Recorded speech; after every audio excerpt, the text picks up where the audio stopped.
Dans la continuité de ma vidéo intitulée Muhammad n'est pas l'esprit de vérité annoncé par Issa, fils de Mariam, pour attester de cette réalité, et ce de manière coranico-biblique, j'interviendrai ici en disant y a-t-il quelqu'un pour réfléchir à Pompéi?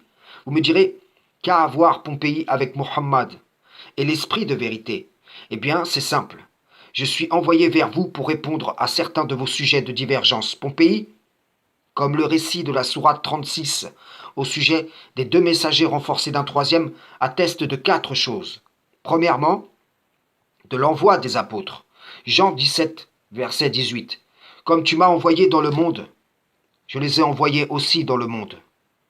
Les apôtres furent donc envoyés. Matthieu 10, versets 40 à 41.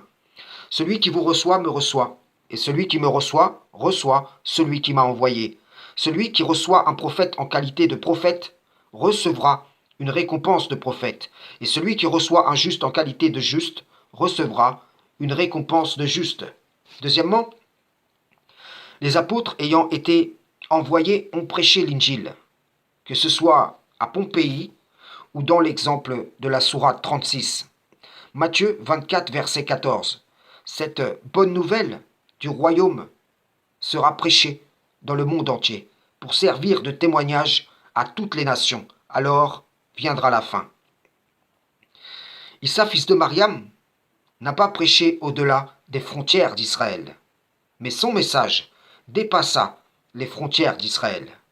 Et le Coran l'atteste via l'exemple des deux apôtres faits messagers renforcés d'un troisième qui, en témoignant de l'Injil sur leur chemin, avertirent cette cité dépeinte en sourate 36 comme ils avertirent Pompéi. Pompéi est de manière indéniable un témoignage visible de ce que je déclare ici, conservant les traces d'un châtiment divin s'étant abattu.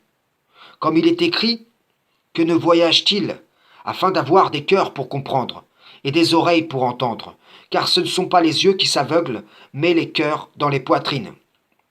Troisièmement, qui dit cité châtiée implique forcément l'envoi de messagers. Au préalable, comme l'indique le verset qui apparaît devant vous, cela en sourate 28, verset 59, comme en Amos 3, versets 6 à 7. Quatrièmement, le Coran déclare que Allah envoie l'Esprit sur qui il veut parmi ses serviteurs, afin que celui-ci avertisse de l'heure. Récapitulons. Issa envoie les apôtres. Les apôtres, munis du témoignage de l'Injil, avertissent sur leur chemin. Certaines cités averties sont châtiées, ce qui atteste sans aucun doute que des apôtres furent faits messagers. Donc, il y a eu des messagers entre Issa et Muhammad qui n'avertirent pas selon un message qui leur aurait été propre, mais via une révélation connue, dont ils étaient au nombre des témoins.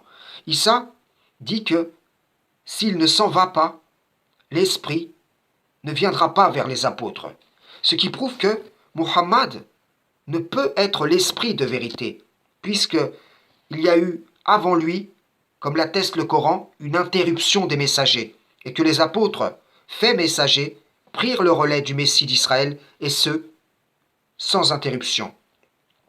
Ce que je dis ici atteste que l'Esprit fut répandu, et cet Esprit répandu, cette puissance qui vient d'en haut, voilà ce qu'avait promis le Père,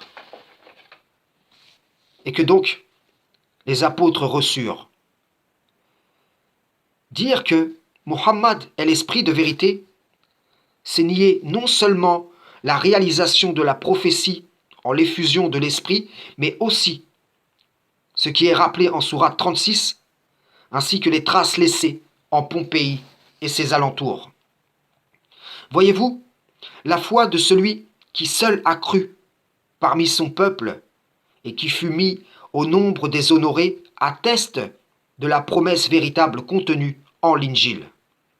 Je ne parle pas ici de la reformulation altérée de celle-ci par le diable banni via les différentes idéologies forgées sur le dos de l'Injil, mais de cette miséricorde promise et accordée aux brebis choisies durant le temps de cette grâce. Alors, qui donc veut réfléchir à Pompéi? Ce que je dis ici, vos maîtres ne l'ont pas dit. C'est un signe duquel mon Seigneur et votre Seigneur me munit, afin d'attester de ma véracité. Qui veut réfléchir à Pompéi? Vous sentez-vous à l'abri du stratagème d'Allah? Suite au rappel de la sunna d'Allah, je vous demande, qu'en est-il de Pompéi? Qui a averti Pompéi? Pourquoi un tel châtiment sur Pompéi?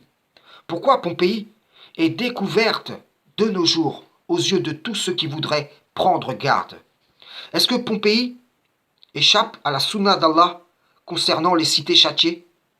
En vérité, vous savez bien que non. Ce sont donc bien les apôtres, faits messagers, qui ont averti Pompéi, avant qu'elle ne fût châtiée, ce qui atteste sans aucun doute de l'universalité du message de l'Injil. Ici, bien des positionnements de la majorité des sectes se réclamant du Coran tombent et ne se relèveront pas. Je suis dépêché vers vous, comme les apôtres le furent en leur temps, vous avertissant sur la base du Coran, tout en établissant les liens entre les Écritures, qui attestent que le Coran est bien un rappel béni de ce que contiennent les Écritures anciennes, un rappel béni venu du Tout-Puissant. Frères et sœurs, en islam, salam, shalom.